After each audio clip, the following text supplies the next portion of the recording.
For the final time, I welcome you back to Talzion's tentative trio of reviews. Today we finish up this series of Supergiant Games reviews with Pyre.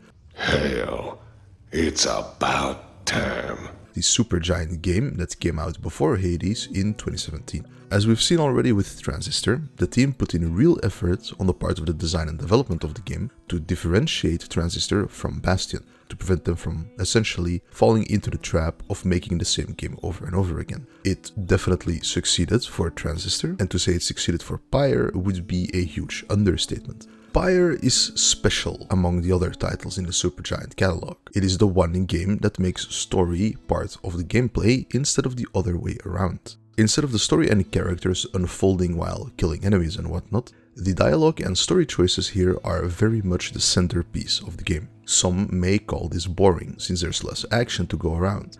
But if you allow the world and the characters to get their hooks in you, it's definitely worth it in the long run. The game is also special in the sense that this is the only Supergiant game I hadn't played before. Bastion and Transistor I both played when they came out, same with Hades. But Pyre I played specifically for finishing this review miniseries. Visually, of course, the game knocks it out of the park once again. Same thing with the music, so I won't rehash the same gushing of the last two videos here, and I'll just let you listen to some of the highlights of the songs, though I'll keep the best song for the end.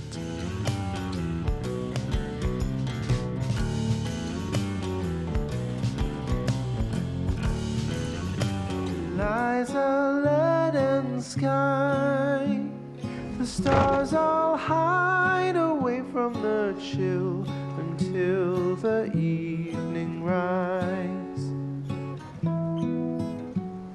Oh, oh.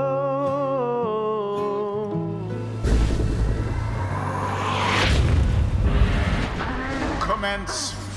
By the scribes we gather in their names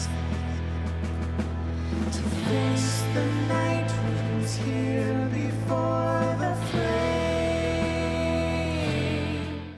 In Pyre, there's two halves to the gameplay. There's the traveling and decision making on one hand, and the combat parts on the other hand, kind of like FTL or the Banner Saga. With story being the main focus here and main reason to play, I'll go over the action gameplay first, since I myself was a bit lost on how the game actually played from trailers and gameplay I saw, and then we'll talk about the world and the story, which will all be spoilers if you care about that.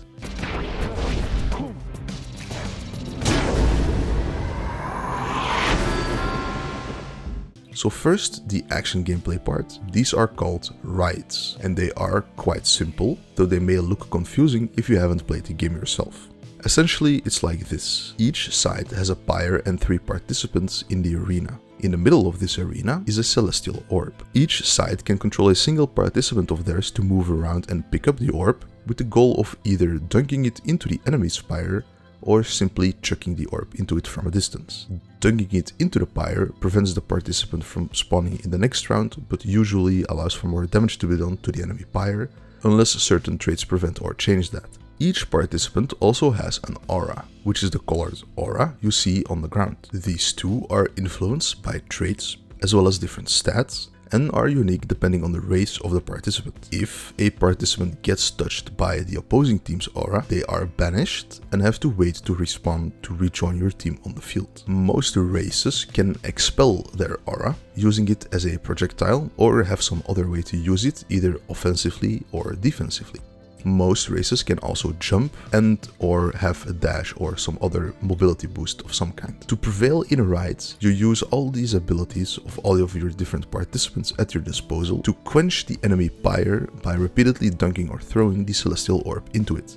And that's about it. There's a lot of nuance here found in different builds. Every single one of your members has 2 skill trees and can equip an amulet that can all drastically change their playstyle. Even should you find a killer combination to defeat every enemy triumvirate you come into contact with, there's other external factors, like some of your members being sick at the start of a raid, stat changes throughout the area leading up to the fight, different enemy combinations depending on what triumvirate you're facing, and of course the ever-present optional difficulty toggles present in all Supergiant games. This way the story has an impact on the gameplay as well. All of this results in the Rites feeling like a hectic, fast-paced fantasy basketball match more often than not. And you can really pull off some crazy stuff and some sick moves, as can the enemy of course. The limitation of only a single participant being able to move and act at once makes it surprisingly tactical as well, and the Rites definitely are a fun part of the game. But gameplay as a whole is usually lesser without its context, if there is any of course. So let's go ahead and see what leads to and results from these mysterious Rites.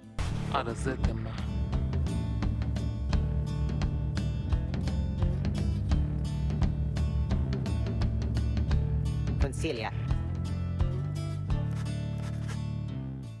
Your story in Pyre takes place in the Downside, which is essentially a physical manifestation of a purgatory in this world. The Downside is a wildly inhospitable land where giant titans once roamed, having since been slain by the 8 scribes in the distant past. The corpses of those titans now serving as celestial landmarks, with natural disasters around every corner and the land and sparse wildlife being as hostile as the inevitability of dehydration and starvation, and its only inhabitants being the outcast dregs of society. So basically Australia, but a little bit less deadly. You end up here as an exile, outcast for a singular crime warranting what is essentially a death sentence. The crime of illiteracy. The Commonwealth, the nation which banished you, has outlawed literacy 200 years ago, you see. The reason for that is simple, of course, to prevent the people from knowing too much and spreading too many ideas, so the people in power can stay in power. Not that any of this really matters right now, because you are currently well on the way to perishing here at the end of the world. That is, until a mysterious black wagon with even more mysterious masked figures in it arrives at the scene. The masked trio, all wildly different in shape and size, greet you as their reader after introductions have been made. You are to function as the reader of the Book of Rites for their triumvirate, which is called the Nightwings. Functioning as their reader, you will guide them during your journey by reading the very stars, advising them in the teachings of the scribes, as well as reading their minds and emotions, all for a singular purpose, following the will and gaining the favor of the 8 scribes. 8 other triumvirates across the Downside are doing the same, vying for this favor, so that one day, through victory and perseverance alone, a single person may be afforded clemency at the fall of Solium, a miraculous and holy place where an inverse waterfall is the only way out of the hellhole that is the Downside, and a way to go back to your old life and rejoin the corrupt civilization that cast you out in the first place. This is the basic premise of the story of Pyre, with the game consisting of the 2 large parts I mentioned before. On the one hand, you travel through the Downside on your way to the fall of Solium, which is at the exact opposite end of the Downside where you started.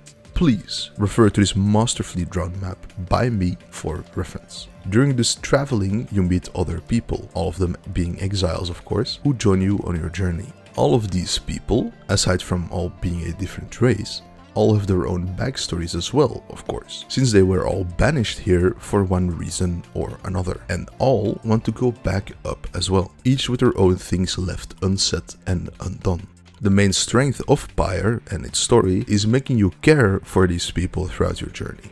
Jodariel may seem gruff and inapproachable, but she has a heart of gold, caring for a large amount of foster kids back home, of which Hedwyn was one. She was exiled for refusing to execute the defenseless harp kids of the Highwing Remnants, which is the mortal enemy of the Commonwealth.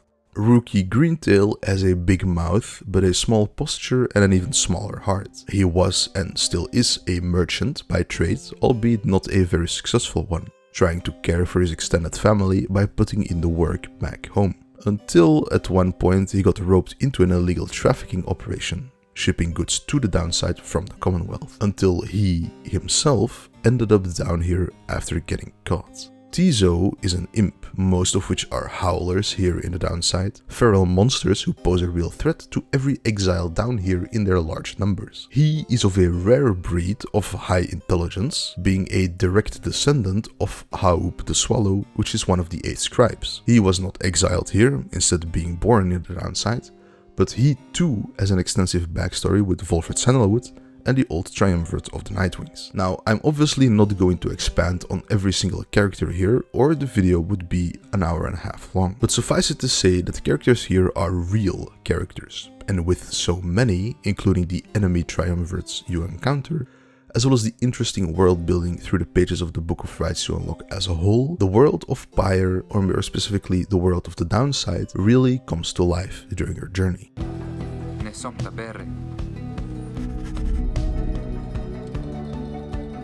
I too can read, my boy. Forbidden though the words may be. This gets expanded on even further when you meet Sandalwood for the first time, as that is your initial goal before you know you're actually going to the Fall of Solium. He explains that he orchestrated the return of the Nightwings, which he used to be a part of in the past, to fulfill a very ambitious plan he has been cooking up for a while.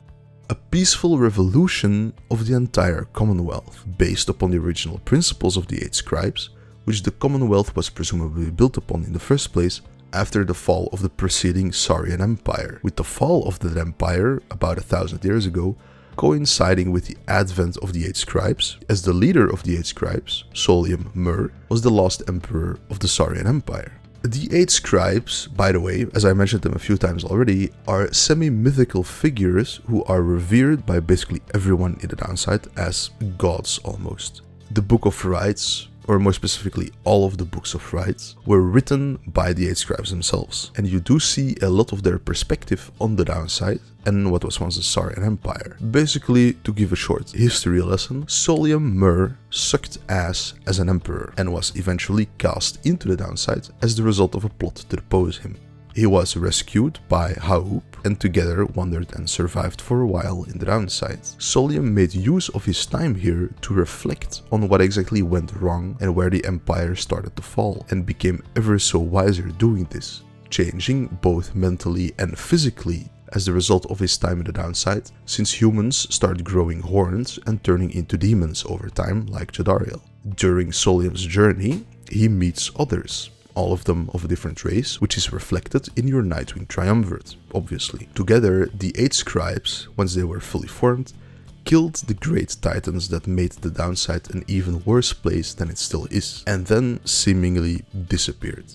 Whether they ascended to the stars and still watch over us, or met a more gruesome end, it is impossible to say, but theirs is a tale of friendship and the power those bonds can give. In any case, Sandalwood wants to use the opportunity of the Rites to send back members of the Nightwings, who would then help foster the plan and make it so the oppressive authoritarianism of the Commonwealth would become something of the past. So, when you inevitably reach the Fall of Solium, after picking up Sandalwood along the way, you are faced with a final trial at the Fall itself. Here, you need to anoint one of your worthy exiles to be absolved. This means that, should you win this final trial, this liberation rite, the person you anointed will be gone. They will return to the Commonwealth in glory, be absolved of all sins, and all else shall remain here in the Downside. This is, of course, a bittersweet pill. You are glad one of your troop finally regains their often well-deserved freedom, but you lose their companionship, and sometimes more importantly, you lose their skill in the rites. Or you could be as dumb as me and actually lose this liberation rite and not get to send anyone up at all. So after either losing a comrade but gaining another foothold in the plan, or swallowing defeat and vowing to do better next time, you wait a while, patiently watching the stars until the cycle of the rites continues and the stars grace the triumvirates with their favor once again. At this point, the future looks bright. As the Nightwings, you will always be able to participate in this liberation rite at the Fall of Solium, and after leaving the Fall, at the start of the second round of trials, your Black Wagon even gets the ability to fly, which makes it all a lot less tedious than it could have been having to backtrack through the celestial landmarks you've passed before. But then comes the shocker. The cycle of the rites is coming to an end. While fewer rites are necessary for the liberation rite to occur, it is obvious, with the stars going out and being swallowed by the Titan stars, that there's only a few opportunities left. How many exactly is not clear up until the very end, but you and your comrades know that there will not be enough for every single one of you to go home. This also presents a problem for the plan itself. because not everything will be as perfectly in place at the end of the cycle, so losing a liberation right now hurts even more from this point onwards. Eventually, after going through all the different trials and tribulations, you reach this final liberation rite. Here you face off against the demon of the past of the Nightwings and either win or lose the final spot of absolution. Now, in my case, I actually lost this one too, simply because the crew I had at this point was not the one I was best with, but I bitterly accepted that I and the rest of the current Nightwings, still in the downside, would essentially stay here forever. But then Oralek, the anointed of the rival triumvirate here, actually allowed me, the reader, to ascend in his stead. This moment alone was absolutely stunning for me, as I simply never expected it. And I assume winning here instead of losing allows the same choice to be made by the Nightwing that won free, though I'm not entirely sure. At the end then, you get a bit of an epilogue, both one you can read and one in song, detailing what happened to each and every named character you met during your adventure, which is dependent on certain interactions you had with them and their personal quests and relations changing over time, as well as if certain characters are together in the downside, in the Commonwealth, or separated altogether. This all results in a lot of small nuances to every ending, of which there are 3 general ones, though they all ultimately end the same way, in the Commonwealth falling and a new Saurian Union rising from its ashes, though the circumstances are different for each ending. And that's it. The adventure is over, the revolution happened, one way or another, you had your hand in it, but you're not remembered as a hero per se. Cycle of the Rites fades away until it is needed again, preserved in the eternal books, patiently waiting in the dark for a new age, where the supposed dregs of society are the ones who shall and must rise up to better society for everyone. And that's the beauty of it. Beauty is really the unifying aspect of the Supergiant catalog. Beauty in its visuals, beauty in its music, beauty in its characters, and beauty in its gameplay, for the most part at least. I struggle to think of a single game dev studio with such a consistent string of great releases that keep iterating on the best part of each previous release. Like I said before, Supergiant should be proud of the games they have made, and I hope all the best for their future releases. Stars bound together, strands in our brain till the end. We sing of the last of the Nightwings who, having broken the cycle. Thank you for joining me on this small journey on what was, I suppose, my first series of reviews. At least a series of reviews with a consistent theme to them. I've mostly been making videos on random games I just happened to play at the time, and those games seeming interesting enough to make a video about, usually. But I might try to put some more thought into it into the future, mainly in the sense of having an actual schedule. I've definitely got ideas enough for a whole bunch of stuff I want to make videos on, not only video game related videos either, as is evidenced by the first videos I made on this channel. But in that case, it would probably be on a different channel, because I, myself, hate it when I subscribe to a channel for a specific type of content and they suddenly start pumping out a different type of content which I don't enjoy. That aside. But of course, I'm very lazy and I don't have a consistent release schedule or anything, which doesn't make it any easier. Which is also something I'm going to try and focus on, as well as simply trying to make better written, produced and edited videos too. So basically, making YouTube videos is hard. I enjoy making them from time to time because I just like playing games and it's a cool way to combine the two and get my opinions out on the internet. I also like editing videos as a whole because you can do cool stuff with it and it's pretty fun to do. But the entire process takes a lot of time, takes a lot of work. I'm lazy, so I don't put in enough work to really have a consistent release schedule. But I don't even have a schedule at all because I just wing it most of the time. So what I'm going to try to do is up my game, essentially, trying to make a schedule in advance, saying like that month I'm going to do that game, the month after that game, so I can have multiple projects running at the same time, maybe, and actually following through with that too, because there have been a few videos I have scrapped simply because the game just wasn't interesting enough to talk about, in my opinion, of course. If I don't want to play that specific game, I can just play another one, which I also am doing a video on at the same time. Stuff along those lines. I'm gonna try to up my game in the writing script department, because I have the feeling that in general my videos are a bit too, I want to say, neutral. Usually it's just, this is a good game. This game is enjoyable for what it is, even though it's not for everyone. Like intergalactic fishing or whatever. So I might try to do more negative videos, because negativity sells. This is obvious from, let's say, the Ancestors video, which was, I think, my most negative one on a game specifically. It was also my longest video, so maybe that's also a reason why the video did so well, in air quotes, because it's not even at 1,000 views, but compared to other videos, it's definitely my best one.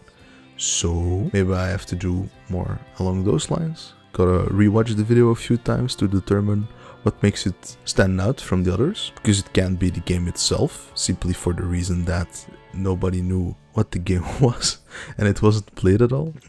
So yeah, basically what I'm trying to say is, I know my YouTube videos aren't the best, obviously, but I will try to improve on them while still just doing it on my own time, for fun, not for money, as a hobby. I've been doing it for, 4 years now, in which time I made, like 24, 25 videos, which isn't a lot, because it's like once every 2 months on average. So I'm gonna try to up the game. That's basically it. I'm gonna keep doing YouTube. I'm just gonna try to be more structured about it, actually put in the work, do the things. Maybe one day I'll do another update ramble at the end of a video and it'll be like, thanks for the Patreon bros or whatever, I don't know. But to round all of this off, and again, I don't know how much of this will be in the video, I want to thank you from the bottom of my heart for watching this video all the way through the end. And I hope to see you in the next one. And I hope that you enjoy the videos I put out and whatever. So thank you for watching. Thank you for listening. Have a good one and peace. We follow the stars bound together, strands in a braid till the end.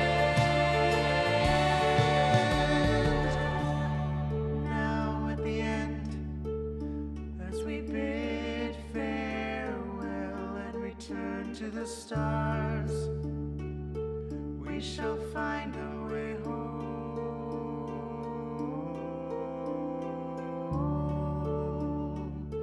We shall